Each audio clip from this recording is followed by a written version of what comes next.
Hello and welcome. I'm Adi Gal, Editor-in-Chief of the AMA Journal of Ethics. Thank you for joining us for this video edition of Ethics Talk.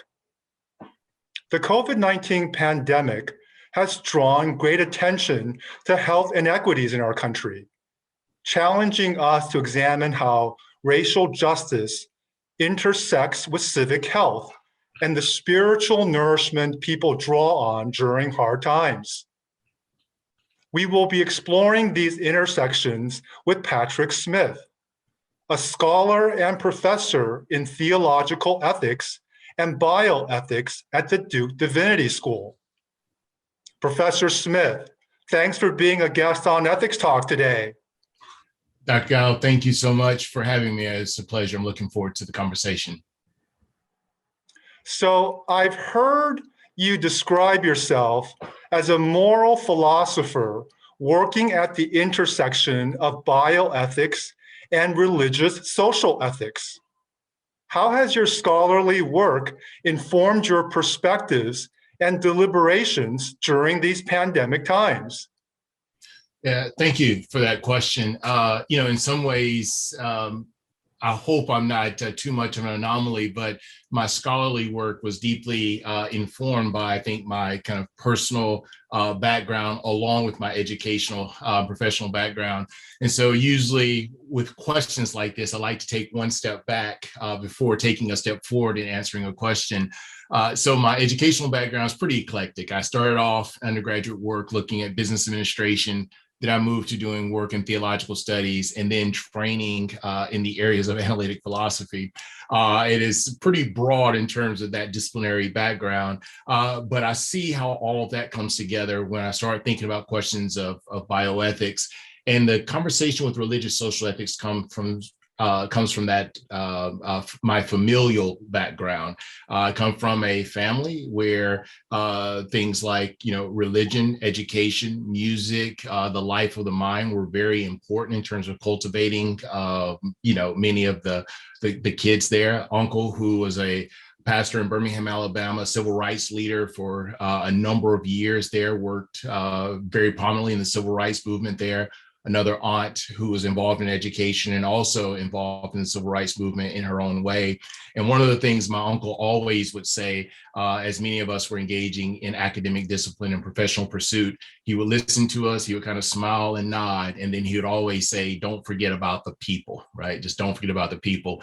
And so for me, this notion of religious social ethics, questions of justice, questions of solidarity, questions of working for the common good, what role maybe something like love, right? Not as a sentiment, but as a political virtue, what role might that have in thinking about these issues? And so for me, all of this, I think, really comes together that has informed not only my work over this last year with regard to COVID-19, but hopefully overall as well. Yeah, we can all certainly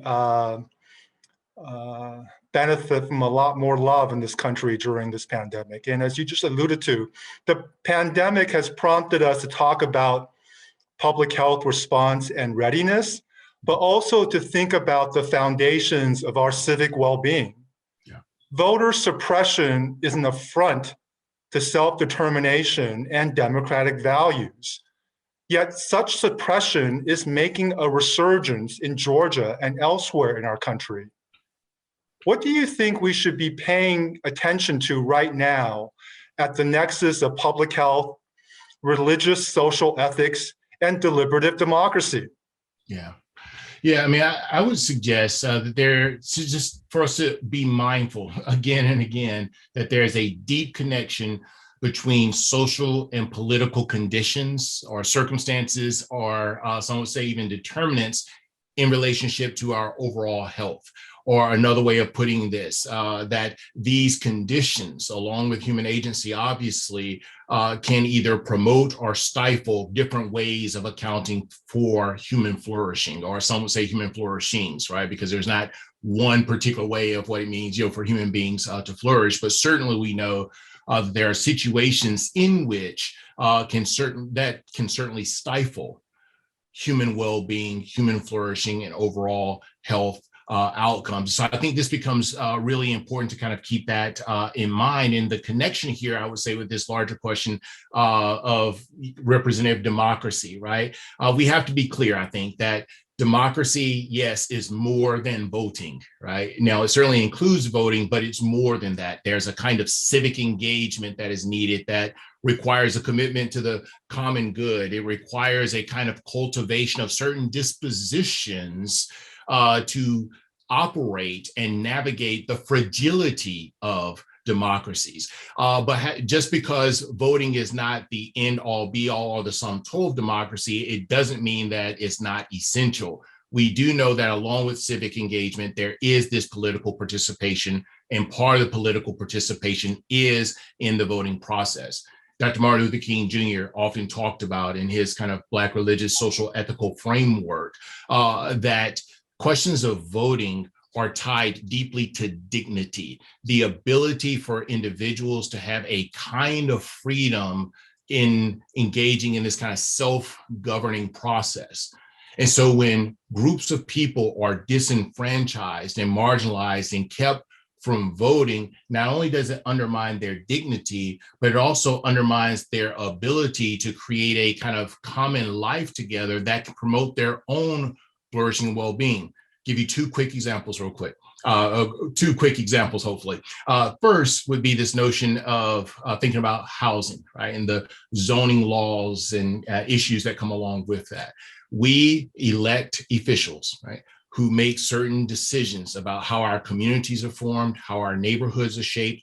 Often that is through policy. How do we have a say in that? Where our houses are located, that means access to perhaps healthcare, right? In some spaces. It means also what type of resources our public schools have. It also means what types of pollutants may or may not be dumped in the particular areas where we live. And we also know there's a lot of social scientific data that makes the connections between all of these issues and overall health. And so disenfranchising people from the ability to vote and have voice certainly is connected to these questions of health. And I also think something like mass incarceration, I think that is a huge public health issue. I'm not sure if we see it in that way, but I actually think there's a pretty decent case that can be made that it should.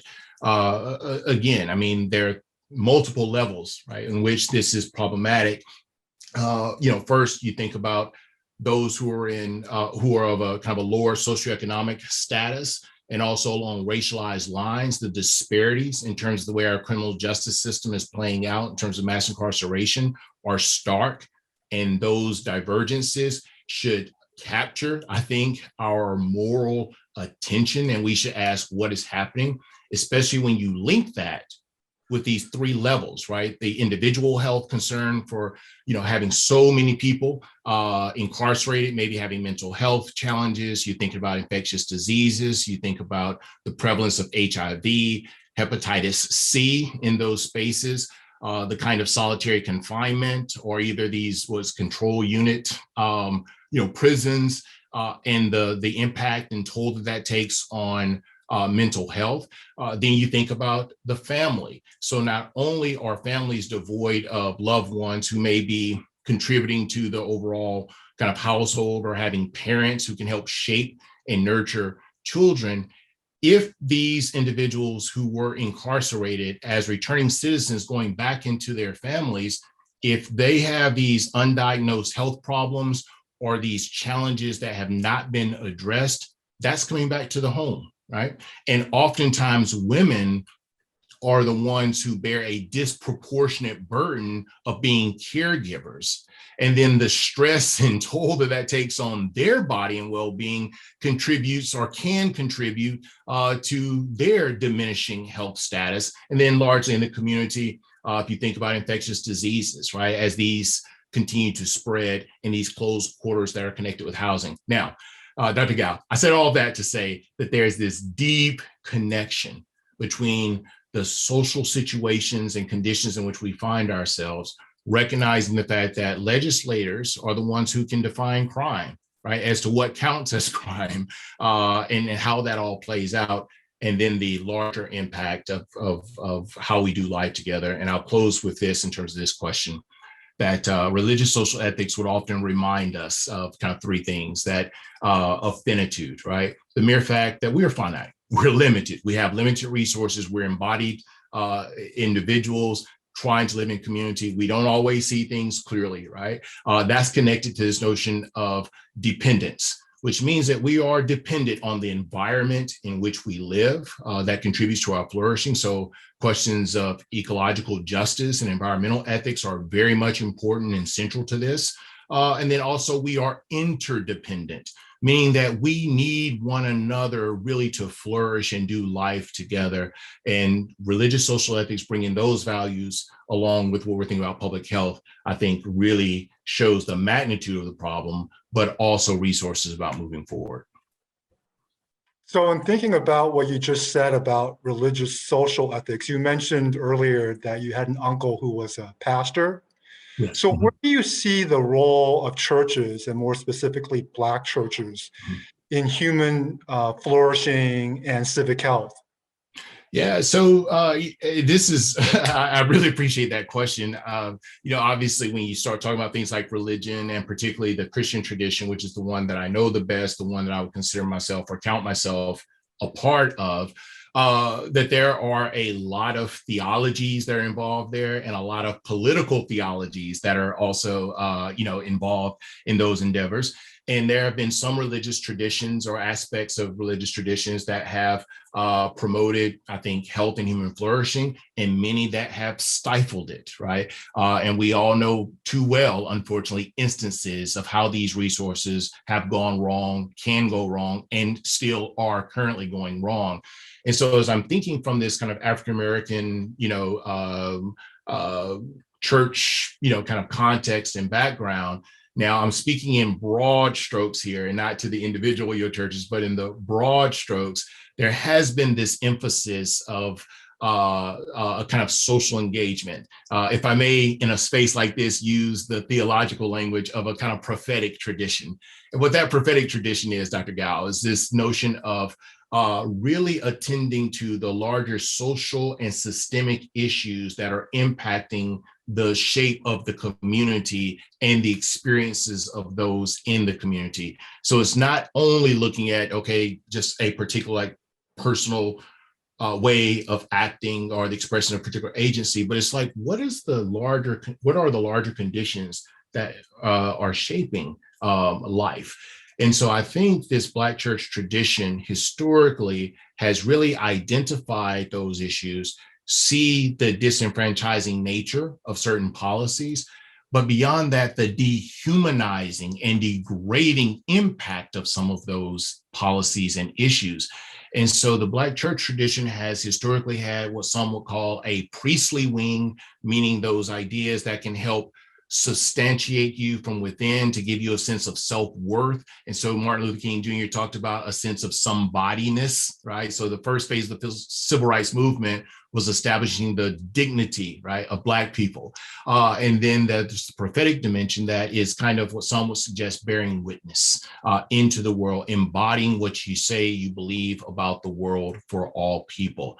And I think if nothing else, the Black churches can demonstrate what it means to be perhaps politically disenfranchised and perhaps in some ways disempowered, but yet are able to mobilize in a community, organize in a particular way, draw from the deep reservoir of existential resources that can help you stand up straight. I think I heard Cornel West quote, aspects of Martin Luther King Jr. when he says that when you stand with your back up straight, it makes it hard for other people to ride your back, right? And I think that's a significant contribution that the Black church, broadly speaking, has played and continues to play in the time in which we are living in some ways. So as we near the end of our conversation, I'd like to switch gears a little and talk to you about your work in hospice and end-of-life care. What do you think are some of the ethical and spiritual issues that the pandemic has raised regarding death and dying? Yeah. So, in terms of the kind of ethical issues, I started out years ago doing some work at a hospice care center, being director of the ethics department there. And I, in that space, was wrestling with questions of what does it mean to value life at the end of life, and figuring out how these resources come to bear, and what are the challenges right that are faced with that. As I started working with particular communities in end of life care, I recognized that before I can really think through carefully the question of what does it mean to value life at the end of life, I had to ask, what does it mean to value life before the end of life? Meaning when I was picking up on the fact of how poorly poor people die, right? And how people who are maybe on the margins socially along racialized lines, there are these disparate treatments and certainly outcomes. And so again, this was a kind of catalyst for me to bring together questions of social ethics with end of life care ethics, the way that I have been wrestling with and thinking about. And what this showed me is that what COVID-19, this pandemic, has done for us is just an X-ray of an already underlying pathology that was a cultural pathology, if you will, that was part of our larger social life together. And so I do think when we start wrestling with questions of the economic disparities, questions of access to education, access to healthcare, and these questions of health outcomes, in many ways, the pandemic just exposes, I hope, for a lot of folks, the stark realities that we've always lived with that perhaps have been invisible to us, but now they're visible in a way that I think it's much more difficult to deny.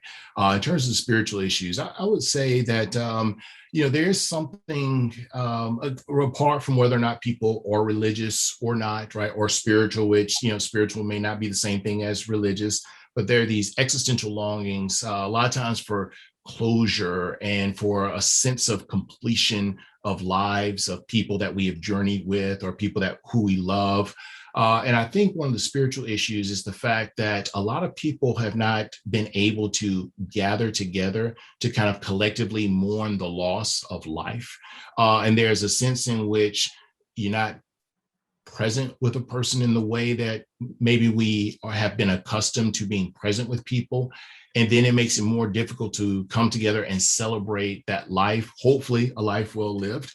But we know that those are judgments that, all kinds of, people make in different ways. But regardless of whatever those judgments are, the fact that these are people we love, we care about, people we know, and not really being able to come together to honor them, to honor their life and their impact on us. And I think that is something that has created some existential angst amongst a lot of people in having that kind of closure. So there's more that could be said, but I certainly will, I think maybe leave it there, Dr. Gal. Well, I appreciate this time with you today, Professor Smith, and for you sharing your insights and expertise with our audience. Professor Smith, thanks again for being a guest on Ethics Talk. It's been my pleasure. Thank you so much. For more COVID ethics resources, please visit the AMA Journal of Ethics at journalofethics.org. Thank you for being with us today. We'll see you next time on Ethics Talk.